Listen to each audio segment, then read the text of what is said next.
নমস্কার বন্ধুরা, স্বাগত দুনিয়াতে সবাইকে ওয়েলকাম জানাই। আজ বানাবো মুচমুচে ফুচকা।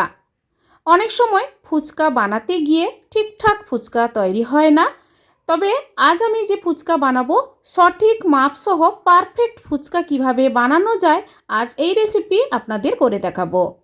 ফুচকা বানানোর জন্য সবার প্রথমে একটা বড় মিক্সিং বোল নিয়েছি, তার মধ্যে দিয়ে দিলাম 1 কাপ আটা আর 1 কাপ সুজি।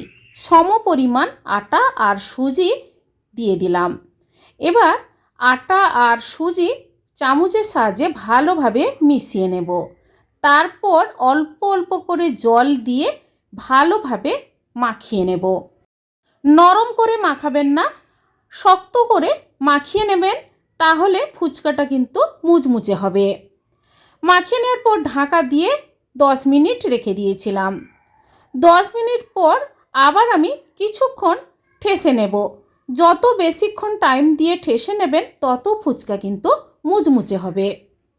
এবার এই ফুচকা বানানোর ডো থেকে আমি 4টি অংশে ভাগ করে নেব।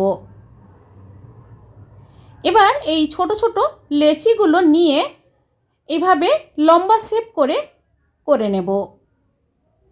তারপর ছুরি দিয়ে ছোট ছোট করে কেটে নিচ্ছি, তাহলে সবগুলো ফুচকার সাইজটা কিন্তু একই রকম হবে। এইভাবে ছোট ছোট পিস করে কেটে নেব সবগুলো ফুচকা বানানোর জন্য লেচি। তারপর সামান্য পরিমাণ রিফাইন তেল মাখিয়ে দিলাম সবগুলো লেচির মধ্যে। এবার একটা একটা করে বেলে নেব। বেশিক্ষণ টাইম দিয়ে বেলবেন না, 1 থেকে 2 বার বেলুন দিয়ে বেলে নিলেই কিন্তু তৈরি হয়ে যাবে ফুচকা। সবগুলো এইভাবে আমি বেলে নেব। আর এই ফুচকা বাড়িতে বানিয়ে আপনারা কোনো কৌটোর মধ্যে রেখে দেবেন, অনেক দিন ভালো থাকবে আর মুচমুচে থাকবে ফুচকা। সবগুলো বেলে নেওয়ার পর গ্যাস অন করে কড়াইয়ের মধ্যে রিফাইন তেল বেশ কিছুটা পরিমাণ দিয়ে গ্যাসের ফ্লেমটা হাই টু মিডিয়াম রেখে আস্তে আস্তে করে সবগুলো ফুচকা লাল করে ভেজে নেব। দেখুন বন্ধুরা, প্রত্যেকটি ফুচকা কিন্তু ফুলে যাচ্ছে। খুবই ইজি, আর পরিমাণটা ঠিকঠাক রাখলে কিন্তু ফুচকাগুলো সব ফুলবে আর খুবই মুচমুচে হবে। ফুচকার কালারগুলো এভাবে হয়ে যাচ্ছে। এবার আমি কড়াই থেকে তুলে নেব।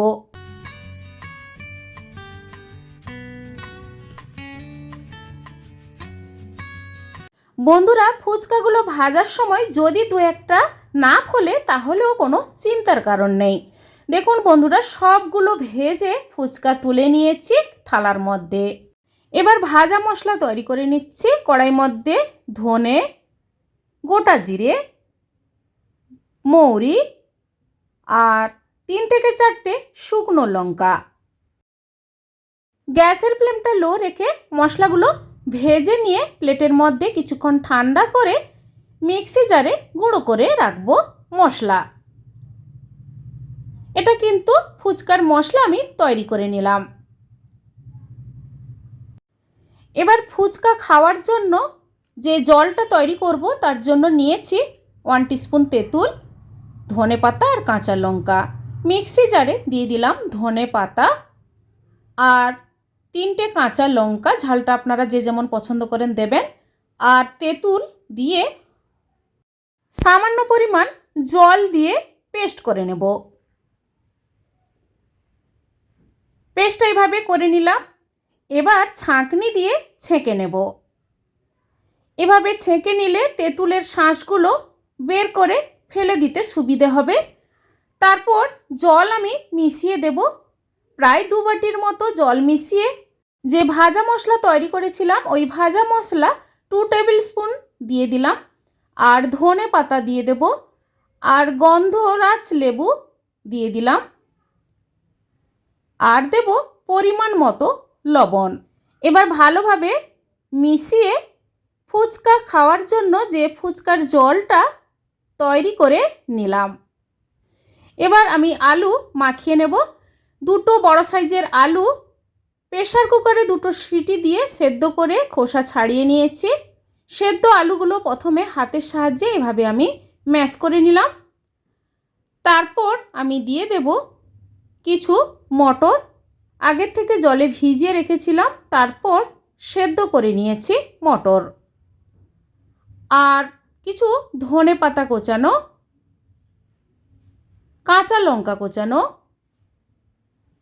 আর দেব ভাজা মশলা 2 টেবিল স্পুন দিয়ে দিলাম, পরিমাণ মতো লবণ, আর দেব সামান্য পরিমাণ তেঁতুল। জলে এভাবে মাখিয়ে তেঁতুলের পাল্পটা দিয়ে দেব, তাহলে আলুর পুরটাও খেতে বেশ ভালো লাগবে। এবার সমস্ত উপকরণ আলুর সঙ্গে মাখিয়ে নেব। আর আলুর পুরের টেস্টটা আরও ভালো হওয়ার জন্য লেবুর রস দিয়ে দেব, তাহলে টেস্টটা বেশ ভালো লাগবে খেতে। আলুর পুরটা কিন্তু তৈরি করে নিলাম। ফুচকা বানিয়ে নিয়েছি, আলুর পুরও রেডি, আর ফুচকা খাওয়ার জন্য তেঁতুলের জলটাও তৈরি করে নিলাম। তাহলে বন্ধুরা এইভাবে বাড়িতে ঝটপট বানিয়ে ফেলুন।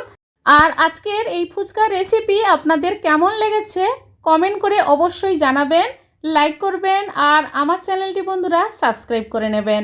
পাশে থাকা বেল আইকন প্রেস করবেন। আমার চ্যানেলে যখন কোনো নতুন রেসিপি দেব আপনাদের কাছে নোটিফিকেশান খুব সহজে পৌঁছে যাবে। আজ এই পর্যন্ত, আবার হাজির হয়ে যাব যে কোনো সময় নতুন কোনো রেসিপি নিয়ে। সবাই ভালো থাকুন, সুস্থ থাকুন, ধন্যবাদ।